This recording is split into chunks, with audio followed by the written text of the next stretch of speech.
আচ্ছা, একটা ভিডিও দেখলাম তোমার, এই যে কমলাপুর রেল স্টেশনে গরু, মানে গরুর ভিডিও, এটা কি সত্য নাকি এআই? না না, সবই সত্যি। এর লাগে আমি ভিডিও, গরুর একটা ভিডিও করছি আমি। আচ্ছা আচ্ছা, গরুর ভিডিও করছিল। হ্যাঁ তাইলে কি এদিক দিয়ে কমলাপুরে রেল স্টেশন দিয়ে কি গরু আসছিল? হ্যাঁ, কমলাপুর স্টেশনে গরু আইছিল, অনেক অনেক গরু আইছে, আমাদের কমলাপুর দিয়ে গরু আইছে। কেউ কত গরু গেছে শাহজাহানপুর বাজারে, কত গরু গেছে স্টেডিয়াম, টিটিপাড়া, গুপিবাগ নিয়া এই বাজারে।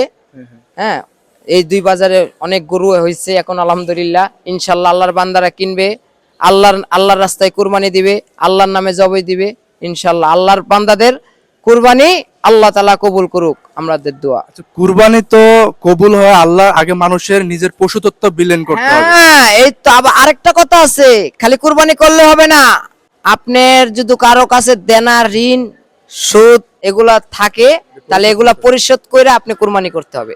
তাহলে আপনার কুরবানি হালাল হবে আল্লাহর কাছে, আল্লাহর আরশে আপনার কুরবানিটা সঙ্গে সঙ্গে পৌঁছে যাবে। আচ্ছা, যারা অনেকে কিন্তু দেখা যায়, যারা ঋণ আছেন, মানুষের সুদ পাবে, মানুষের টাকা পাবে, আপনারা না দিয়া কুরবানি করবেন, কুরবানি হবে না। আপনারা ঘুষের টাকা দিয়া, সুদের টাকা দিয়া কুরবানি করবেন, কুরবানি হবে না।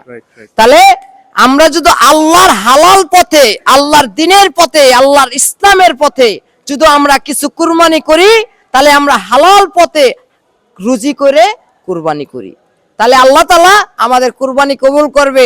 আল্লাহ তাআলা আমাদের রহমত দিবে, নিয়ামত দিবে, রিজিক দিবে, হায়াত দিবে। আবার দুনিয়া ছাড়ার সময় আমাদের অন্তরে নসিব করবে কলেমা লা ইলাহা ইল্লাল্লাহু মুহাম্মাদুর রাসূলুল্লাহ সাল্লাল্লাহু আলাইহি ওয়াসাল্লাম। তাহলে ভাই এটা নসিব করবে। তা আমরা কি এটা চাই না? আমরা কি জাহান্নামে যেতে চাই? আমরা কি জাহান্নামে যেতে চাই? আমরা জাহান্নামে যেতে চাই না, আমরা চাই বেহেশতে যাইতে। তাহলে বেহেশতে যাইতে হলে বেহেশতের কাম করতে হবে। বেহেশতের যাইতে হলে হালাল রুজি পয়সা দিয়া কুরবানি দিতে হবে।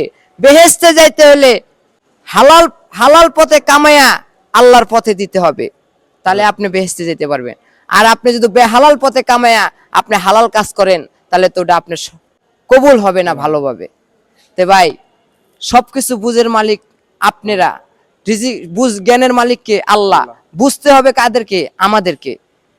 এখন কোন নবী রাসূল আসবে না এই দুনিয়ায়, এখন আমাদেরই কাম, আল্লাহর বান্দাদেরই কাম ইসলাম প্রচার করা, দিন প্রচার করা, আল্লাহর কালাম একজন বান্দা আরেকজনকে বান্দাকে দেওয়া, আমাদের বান্দাদের কাম। তা আমরা করব না, করবে কেডা?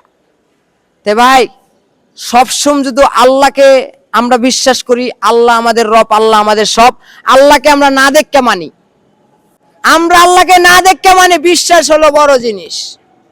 আল্লাহকে আমরা জানি, আল্লাহ আছে, আল্লাহ আমাদের পাঠাইছে, আল্লাহর এই দুনিয়া, আল্লাহ সারা জাহানের মালিক, আল্লাহ আমাদেরকে এই দুনিয়ায় পাঠাইছে, আল্লাহ আমাদের উঠে নিয়ে যাবে। আল্লাহ তো প্রতিটা মানুষের মাঝে বিরাজমান।